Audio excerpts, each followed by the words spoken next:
October 1943. The Mid-Atlantic.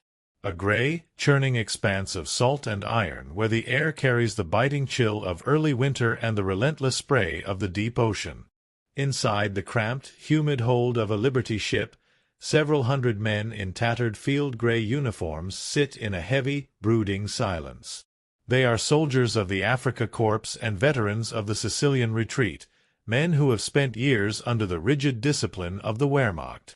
The rhythm of the ship is a mechanical pulse, a heartbeat of steel that vibrates through the soles of their boots, reminding them with every heave of the swell that they are being carried further from the fatherland and deeper into the unknown. The air is thick with the smell of diesel, unwashed bodies, and the lingering scent of stale tobacco. These men had been raised on a steady diet of ideological certainty. For over a decade, the machinery of propaganda had painted a vivid, desperate picture of the United States. To them, America was a crumbling mosaic of racial tension, a decadent wasteland of failed capitalism, and a nation so culturally hollow it could never sustain the rigors of total war. They expected to find a country in the throes of starvation, its cities darkened by the fear of U-boats and its people demoralized by the inevitable triumph of the Axis. Every creak of the hull was met with a grim satisfaction. They believed the American merchant fleet was being systematically erased from the sea, and that their arrival in New York would be greeted by the sight of wreckage and bread lines. Instead, as the vessel approached the eastern seaboard, a different reality began to seep through the portholes. There were no burning skylines. There was no smell of decay. Instead, as the mist cleared, the men saw the towering silhouettes of Manhattan, reaching toward the clouds with an arrogance that defied everything they had been told. The lights were not extinguished. They burned with a defiant, electric brilliance that mocked the blackouts of Berlin and Paris. The sheer scale of the port, the hundreds of ships docked, the cranes moving with tireless precision, and the absence of ruin, began to plant the first seeds of a terrifying doubt. They were entering the heart of a giant that was not only awake but thriving with a terrifying, industrial vitality. The sensory deprivation of the long crossing had sharpened their instincts, making the sudden influx of American reality overwhelming. In the shadows of the hold, the soldiers spoke in hushed tones of the Jewish Bolshevik collapse they had been promised, but their eyes told a different story. They looked at the sturdy, well-fed American guards and the quality of the denim and wool they wore. The contrast was a physical weight. Back in the bunkers of Europe, they had fought for every scrap of leather and every liter of fuel. Here, the Americans seemed to treat material abundance as a natural law, as inevitable as the tide. This was the beginning of a psychological disintegration. The soldiers who had once laughed at the idea of American soft power now stood in silence, watching the Statue of Liberty pass by, her torch held high over a world that appeared, by every measurable standard, to be winning. The journey across the Atlantic was more than a physical transport. It was the first step into a mirror that would eventually shatter their understanding of the world and their place within it. October 15, 1943. Camp Shanks, New York. The air is sharp with the smell of wet asphalt and the briny exhale of the Hudson River. As the German prisoners are marched off the gangplanks, their boots rhythmically striking the wooden piers, they are met with a sight that contradicts every directive issued by the Reich Ministry of Public Enlightenment and Propaganda. They were told that the American logistics chain was snapping under the pressure of a two-ocean war, yet before them stands a sprawling embarkation camp that functions with the terrifying efficiency of a modern metropolis. The men are processed with a speed that suggests their arrival is merely a minor clerical detail in a much larger, unstoppable machine. But it is not the paperwork or the uniforms that first breaks their resolve. It is the smell emanating from the mess hall, a rich, heavy aroma of roasting meat and yeast that feels almost aggressive in its intensity. The emotional contrast is immediate and visceral. In the months leading up to their capture, these soldiers had survived on ersatz coffee made from acorns and bread stretched with sawdust. They had seen the horses of the Wehrmacht collapse from exhaustion. their carcasses butchered by starving infantrymen in the mud of the east or the sands of the south. They expected to be fed a thin, watery gruel, the standard fare for a nation supposedly on the brink of famine.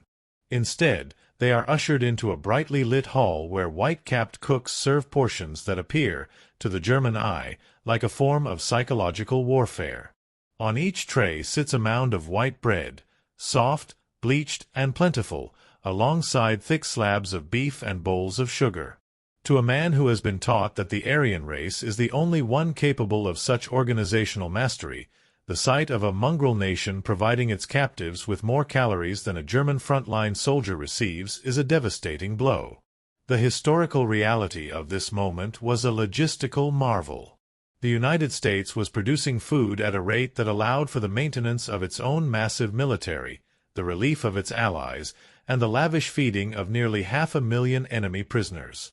The Germans watch, stunned, as American soldiers casually discard half-eaten apples or leave crusts of bread on their plates. This casual waste, this absolute lack of desperation, speaks louder than any battlefield loudspeaker.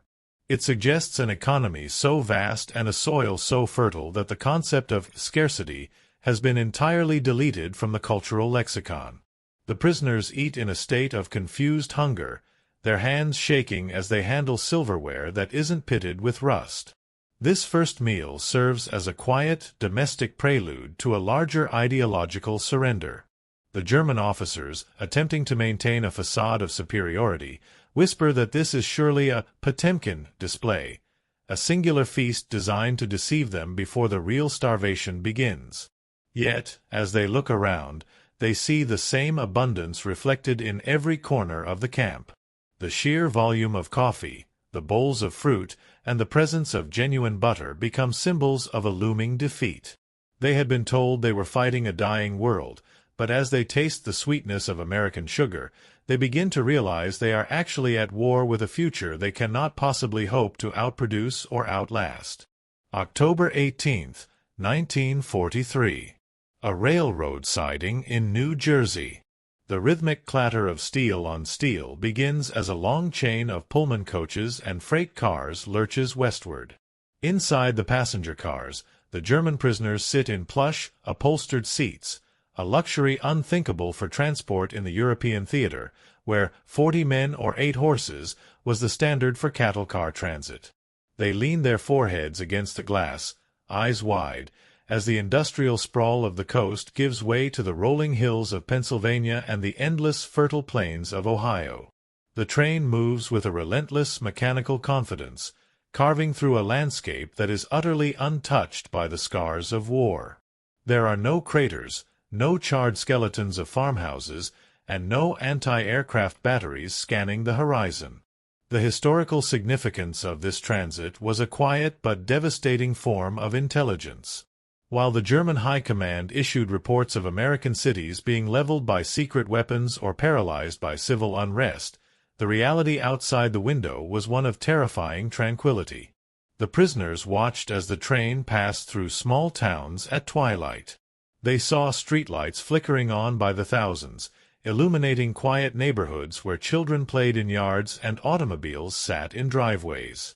The sheer absence of a blackout was a revelation that hit harder than any artillery barrage. In London, Berlin, and Moscow, the night was a shroud of fear. Here, the night was merely a backdrop for an exuberant display of energy and safety. The emotional contrast deepened with every mile traveled. The Germans had been conditioned to believe that the United States was a hollow shell, yet they were currently crossing a continent that seemed to have no end and no limit to its resources. They saw vast herds of cattle grazing in fields that stretched to the horizon, and grain elevators that towered like cathedrals over the tracks. The soldiers, many of whom came from rural villages or industrial hubs now being pounded by Allied bombers, looked at the unmasked windows of American homes and felt a growing sense of displacement. They were traveling through a country that didn't even seem to know it was at war. The civilians at the stations didn't look gaunt or fearful. They looked busy, well-clothed, and indifferent to the presence of the master race passing through their midst. As the train pushed into the Midwest, The geography of their defeat became clear. They realized that even if the Wehrmacht could somehow reach the coast, there was an entire world of depth and production behind it that could never be conquered. The symbolism of the train itself, heated, lit, and moving on a schedule of clockwork precision, represented an infrastructure that was functioning at peak capacity without the slightest sign of strain. The prisoners began to fall into a heavy, contemplative silence. The propaganda of the Reich had promised them a crumbling enemy, but the American heartland offered only a vision of overwhelming, unbothered strength. They were no longer just captives of a military. They were captives of a reality that was vastly larger and more vibrant than the one they had left behind. October 25, 1943. Camp Concordia, Kansas. The train groans to a final halt amidst the vast, amber waves of the American prairie. As the dust settles, the German prisoners descend into a world of startling geometry, rows of clean, whitewashed barracks rising from the flat earth like a vision of order. Here, in the isolated heart of the continent, the prisoners find themselves in a sprawling facility that feels less like a cage and more like a strange, rural village. The air is dry and carries the scent of harvested wheat and distant wood smoke. After weeks of travel, the men are tired, their spirits brittle, yet they maintain a rigid military bearing, an armor of arrogance used to deflect the confusing kindness of their captors. Within the first few hours of their arrival, the prisoners are introduced to the camp canteen, a space designed for leisure that feels entirely alien to the German military mind. It is here, standing in a corner of the room, that they first encounter the object that will become the focal point of their collective derision. It is a Wurlitzer Model 850, a towering cabinet of polished walnut, gleaming chrome, and arched glass tubes filled with bubbling, multicolored liquids. To the Germans, who had been taught that true technology was found in the roar of a Tiger tank's engine or the ballistic precision of a V-2 rocket, this machine appears as a grotesque absurdity. It is a jukebox, a device that serves no purpose in the struggle for survival, a decadent American toy that exists solely to provide mechanized entertainment. The laughter begins almost immediately. Groups of young corporals and seasoned NCOs gather around the machine, pointing at the glowing neon lights and the flamboyant, unsoldierly design. They mock it as a symbol of American weakness, a proof of the cultural bankruptcy they had been promised by Berlin. To them, a society that pours its industrial genius into a box that plays records is a society that lacks the stomach for the iron realities of war. They compare it to the austere, functional equipment of the Wehrmacht and find the American machine wanting. It is, in their eyes, a fragile and useless artifact of a jazz culture that is doomed to crumble before the disciplined might of the Axis. Yet, beneath the laughter, there is a hidden tension. The jukebox represents a level of manufacturing sophistication that is quietly unnerving. The precision of the glass, the fluidity of the internal mechanisms visible through the window, and the sheer vibrancy of its colors suggest a factory system that is not under the duress of shortage. While Germany was beginning to replace metal with wood and leather with paper, the Americans were using chrome and electricity for the sake of a song. The prisoners stand in the canteen, their shadows cast long by the Kansas sun, mocking the machine to hide a burgeoning realization.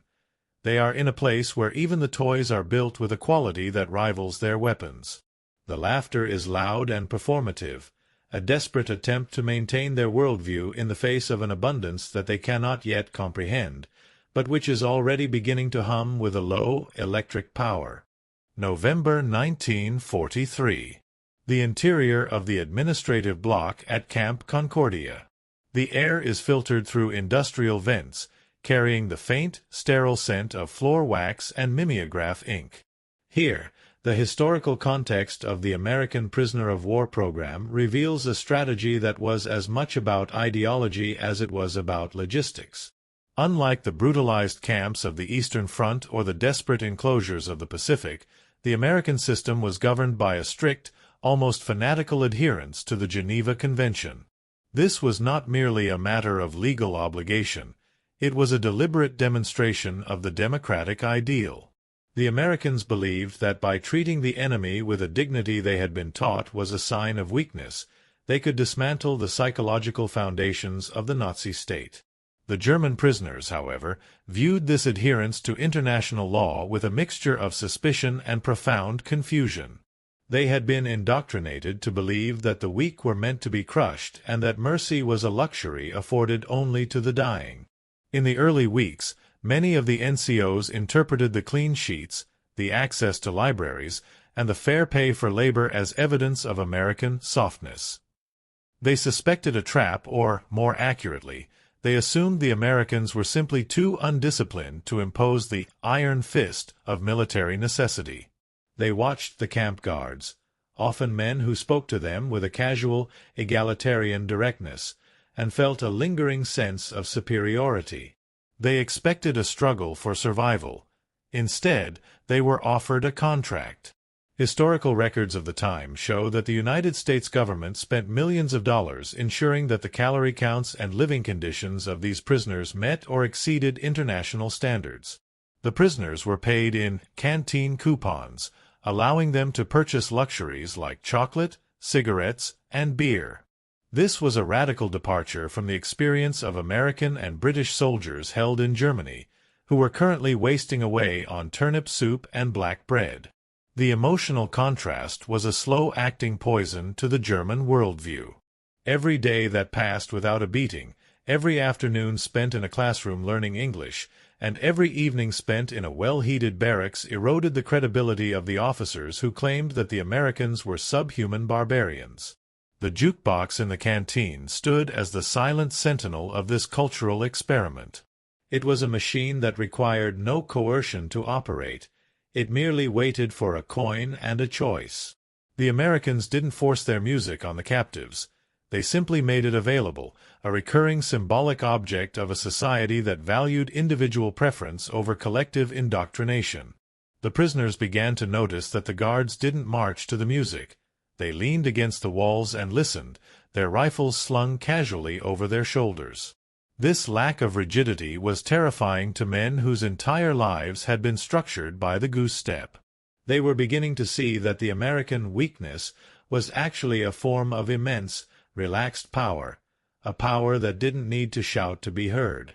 The Geneva Convention was the framework, but the jukebox was the lure, and the Germans were slowly, irrevocably being pulled toward a truth they weren't yet ready to voice.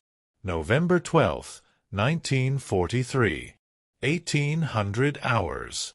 The sun has dipped below the Kansas horizon, leaving a bruised purple sky over the barracks of Concordia. Inside the canteen, the air is warm and smells of popcorn and mild Virginia tobacco. A young American corporal, moving with a relaxed indifference that still irritates the German officers, steps toward the Wurlitzer. He drops a nickel into the slot. The machine responds with a series of internal clicks, a mechanical whirring that sounds like a precision-engineered clock. Through the glass, the prisoners watch as a robotic arm lifts a black disc and places it onto the spinning turntable. The needle drops. For a second, there is only the faint, expectant hiss of the speaker.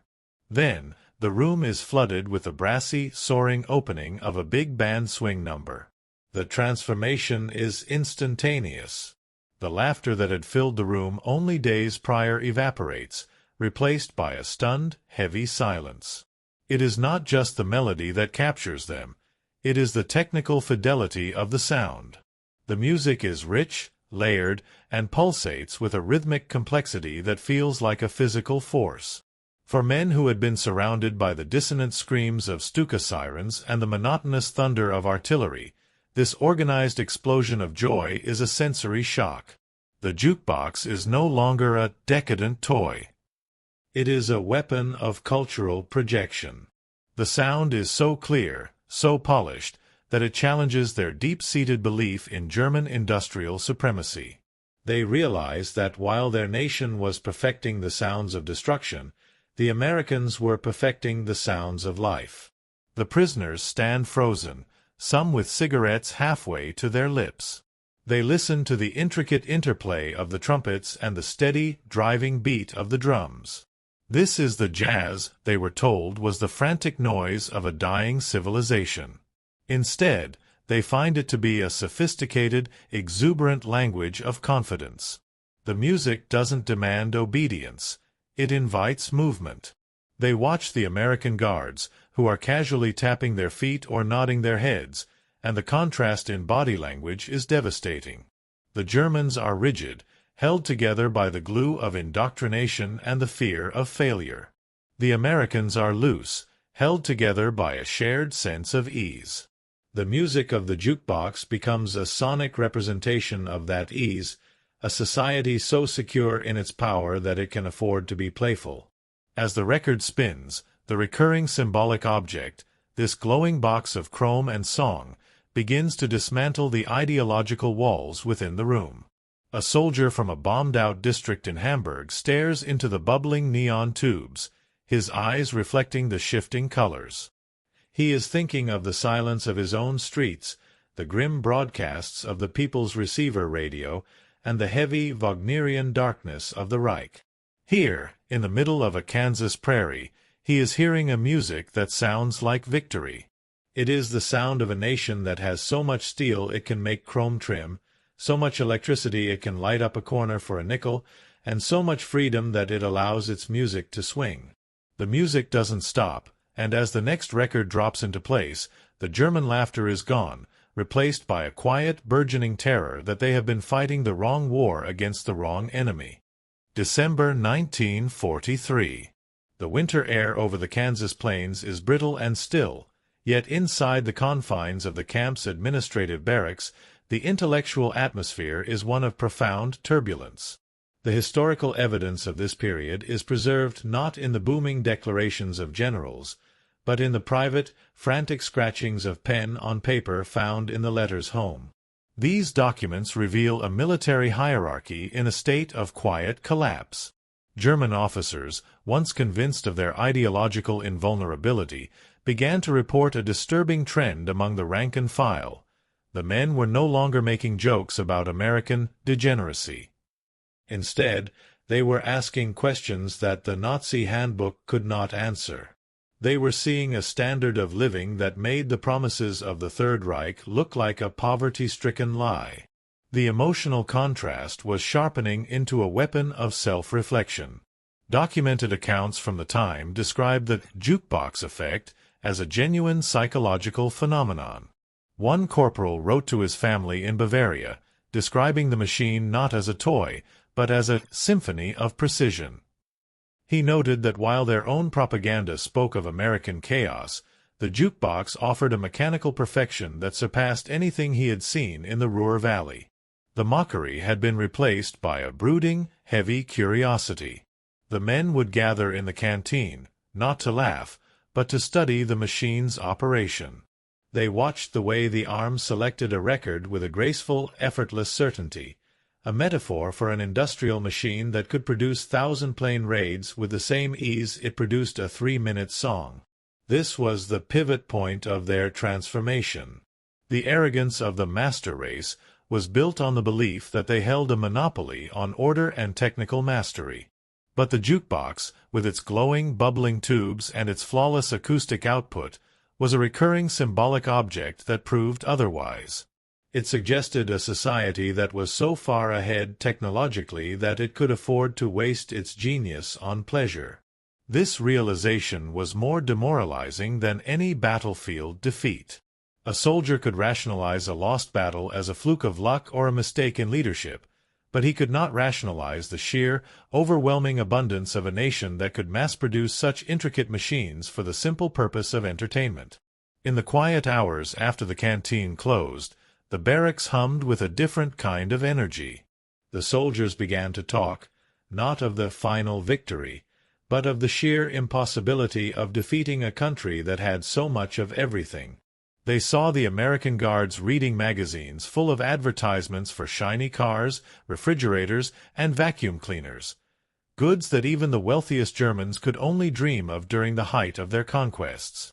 The jukebox stood at the center of this realization, a chrome-plated monument to a world they had been told was a nightmare, but which they were discovering was a vibrant, unstoppable reality. The music had started, and with it, the internal soundtrack of their loyalty to the Reich began to skip and fade, replaced by the relentless, upbeat rhythm of a democracy they were just beginning to fear, and secretly, desperately admire. January 1944. The Great Plains. The winter sun hangs low and cold over the Kansas horizon, casting elongated shadows across the furrowed earth of the American Midwest. Under the watchful but relaxed eyes of a few guards, groups of German prisoners labor in the vast fields and local processing plants near the camp. They are fulfilling their roles as part of the Emergency Farm Labor Program, a massive logistical undertaking by the United States to keep the nation's food supply moving while its own sons are away at the front. The work is physically demanding, yet it provides the men with a vantage point they never expected, a direct view into the machinery of American civilian life. What they witness in these fields and factories becomes a psychological weapon more potent than any propaganda leaflet dropped over the Rhine. The historical reality of American production during this period was staggering. While German industry was retreating into underground bunkers and laboring under the constant threat of Allied bombers, the American landscape was a scene of unhindered, gargantuan output. The prisoners watched as fleets of tractors moved across the plains, consuming fuel that their own panzer divisions back home were rationing drop by drop. They saw massive grain elevators overflowing with wheat, and freight trains a mile long pulling away from the depots every hour. To the German soldier, who had been told that American industry was a myth of Jewish-controlled newspapers, the sight of this unbridled production was a devastating revelation. They were working for a nation that was not merely surviving the war, but was growing wealthier because of it. The emotional contrast reached its peak during the midday breaks and the visits to local towns for supply details. The prisoners observed the American civilian population. Men too old for service, women in overalls, and children on bicycles. They noticed something that felt like a personal insult, the sheer volume of waste. They saw people discarding metal scraps that would have been melted down for shells in Germany. They saw piles of rubber tires and stacks of lumber left out in the rain. To a society that had practiced total war and winter relief collections for years, this casual disregard for resources was proof of a wealth so deep it was incomprehensible. They realized that the decadent lifestyle they had been taught to despise was actually a byproduct of a productive capacity that made the Reich's efforts look like a cottage industry. This was the realization that transformed their internal narrative. They began to understand that the jukebox back at the canteen was not an outlier. It was the inevitable result of this surplus. If a nation had enough steel for 1,000,000 tanks and still had some left over to make chrome-plated record players, then the war was already decided. The recurring symbolic object, the machine that played music for a nickel, became a haunting reminder of this disparity. When they returned to the barracks at night, their muscles aching from the harvest, the sound of a swing record drifting from the canteen felt like the voice of a giant. They were no longer just laborers in a foreign field. They were witnesses to an industrial tide that was rising to drown the world they had known, a tide that was as bright, loud, and unstoppable as a Kansas sunrise. May 1944. The air over the Kansas plains has turned heavy and sweet with the scent of blooming alfalfa. Inside the barracks of Camp Concordia, the atmosphere has undergone a profound, quiet metamorphosis. The individual soldier's psyche, once a rigid fortress of ideological certainty, is now a landscape of ruins and new, uncertain growth. The transformation is most visible in the way the men occupy their space. The sharp, barking commands of the early days have softened into a reflective, almost somber collective mood. They no longer look at their American captors with the venomous gaze of the master race, observing a subhuman enemy. Instead, they watch the Americans with the intense, hollow-eyed curiosity of men who realize they have been systematically lied to for the entirety of their adult lives. This psychological disintegration was the intended result of a sophisticated democratic experiment. By providing a life of relative comfort, the Americans had created a vacuum where Nazi propaganda used to be. In that vacuum, the soldiers began to confront the terrifying reality of their own complicity in a lost cause. The emotional contrast was now an internal struggle. They thought of their families back in the Ruhr or Berlin, living in cellars, rationing candles, and listening for the low, rhythmic thrum of the Allied bomber streams. Here, in the heart of the enemy's territory, the lights never went out. The disparity between the collapsing America they were promised and the vibrant, productive giant they were experiencing became a form of mental torture. They were safe, well-fed, and healthy, while the world they had fought to build was being reduced to ash. The jukebox remained the haunting pivot of this internal conflict. It was no longer a target for mockery or even a marvel of engineering. It had become a recurring symbolic object that represented the high cost of their indoctrination. To hear a swing record in the canteen was to be reminded of a world that functioned on joy rather than fear. The music, effortless, buoyant, and free, became a soundtrack to their cognitive dissonance. A soldier sitting on his bunk would hear the distant brassy swell of a trumpet and realize that the culture he was taught to despise was the only one currently offering him a glimpse of a future. The machine's neon glow, once seen as a gaudy American excess, now seemed like a beacon of a terrifyingly superior way of life. By the spring of 1944, the transformation was nearly complete. The men began to adopt American slang, to play baseball in the dust of the campyards, and to debate the merits of democracy with a sincerity that would have been treasonous months earlier. They were being re-educated, not by books, but by the sheer, unyielding weight of American reality. The jukebox continued to spin, its mechanical arm moving with a grace that mocked the clumsy, brutal machinery of the Reich. Each nickel dropped into the slot was a small, personal surrender to a new worldview. The German soldier was no longer a cog in a war machine. He was becoming an individual again, waking up from a decade-long nightmare to the sound of a melody he could finally, painfully, understand. May 1946. Bremerhaven, Germany. The ruins of the port city rise like jagged blackened teeth against a leaden sky. As the transport ship from the United States docks, the German men, now former prisoners of war, descend into a landscape that feels like the surface of a dead planet. The contrast is a final, crushing blow. They have left behind the golden fields of Kansas, the neon-lit canteens, and the impossible abundance of a nation that treated its enemies with a dignity they had never been taught to expect. Now, they stand amidst the skeletal remains of their own ideology. There is no music here. There is only the hollow whistle of the wind through shattered brick and the silent, desperate shuffling of a starving population. The world they were promised is gone, replaced by the grim, undeniable proof of their defeat. The historical aftermath of the American POW program was a legacy of quiet revolution. These men did not return to Germany as the same soldiers who had crossed the Atlantic in 1943. They carried with them a psychological blueprint of a different way of life. Thousands of these former captives would later become the backbone of a new, democratic West Germany, their memories of American kindness and industrial grace serving as a counter-narrative to the years of darkness. The emotional contrast between the vibrant, electric energy of the United States and the cold, silent ash of the Reich was a lesson that no amount of propaganda could erase. They had seen the giant, and they had heard its song, and in doing so, they had discovered that freedom was not a weakness, but a source of terrifying, inexhaustible strength.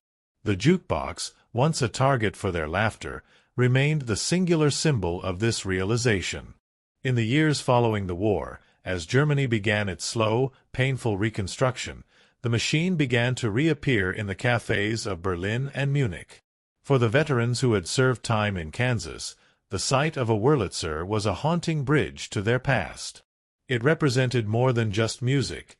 It represented a society that could afford to be joyful, a nation that could turn its steel into chrome and its energy into art. The mechanical arm, the bubbling lights, and the brassy swell of a record were the sounds of a victory that was as much cultural as it was military. The final truth of their experience was found in the silence of their return. As they walked through the rubble of their hometowns, the melody of the American heartland remained an indelible part of their psyche. They had learned that a nation's greatness is not measured by the fear it instills in its neighbors, but by the abundance it provides for its people and the mercy it shows to its foes. The music of the jukebox had heralded the end of an era of shadows and the beginning of a world where a nickel and a choice were more powerful than 1,000 tanks. They were home, but they were forever changed, haunted and inspired by the memory of a song that had played while their world fell apart, a song that promised that even in the wake of total destruction, the rhythm of freedom would never truly stop.